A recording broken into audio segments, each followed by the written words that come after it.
Hi everyone and welcome sa first ever TikTok vlog ko.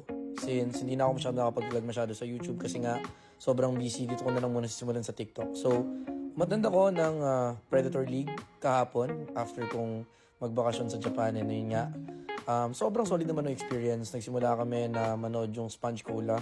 Yun yung naabutan ko nung kakapasok ko lang. And then yun, hinype naman ni Yael yung crowd and I think maraming nag-enjoy kasama na yung mga players. Even ako, kahit pa paano, nag-enjoy naman ako dun sa part na yun ng event. Kasi, syempre, as much as gusto namin mag-enjoy, nandun pa rin kami sa, we want to be focused dun sa championship na paparating. Isa to siguro sa mga naliw ko na parts nung performance niya. Inaya niyang iangat ng mga tao yung ilaw ng cellphone nila. And in fairness naman sa mga gamers, no, talagang very responsive. Halos lahat talaga, kumbaga, sumunod. Yan, habang kumakanta siya, parang inangat niya yung kamay niya. And yan, kung makikita nyo, very well coordinated naman na nag-angat ng ilaw yung lahat. So, nakakaliw lang makita yan. I mean, matagal-tagal na rin akong hindi naging part ng isang LAN event sa Pilipinas and I'm just happy na bumabalik na kahit paano yung esports events sa bansa. So, yun na nga, as you know, nandun si Eri, isa sa mga pinaka-sikat na host ng esports at ng mga iba't ibang events sa Pilipinas and siya yung nag-introduce ng Grand Finals ng Dota 2 for the event. And basically, inabangan namin yung introduction namin and tuwang-tuwa ako sa response ng tao. Pakinggan nyo to.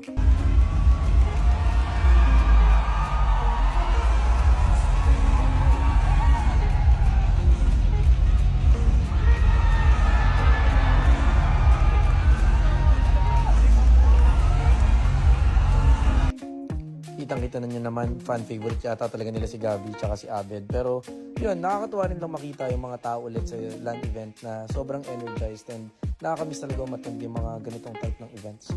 So yun, after pinakilala yung lahat, umangat yung mga players sa stage, this is also the first time na nag-participate yung interim coach namin na si JL.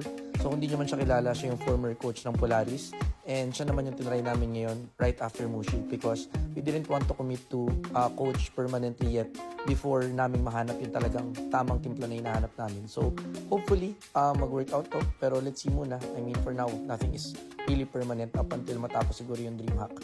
So, eto na. Pumasok na yung finals at nakalaban namin yung execution. Luckily, we stayed undefeated. Natalo namin yung execution by 2-0. Pero hindi naging madali yung laban syempre kasi hindi naman din birong team yung execution and we won our first ever Dota 2 championship. It's been a while since nanalo kami ang Blacklist International because most of 2023, second place kami and we never really received any trophy. Pero this year mukhang maganda yung simula ng taon at yun, excited na ako for the future tournaments na paparating. Hindi lang Dota 2, may ML pa, may Wild Rift pa. And generally, nakakatuwa lang na magsimula ang taon na meron kami agad trophy na nakuha.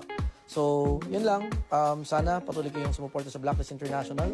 At ito pala yung picture ko kung saan pinost ko na i-deposit ko na to sa bangko. Pero syempre, joke lang yun. See you sa susunod na vlog!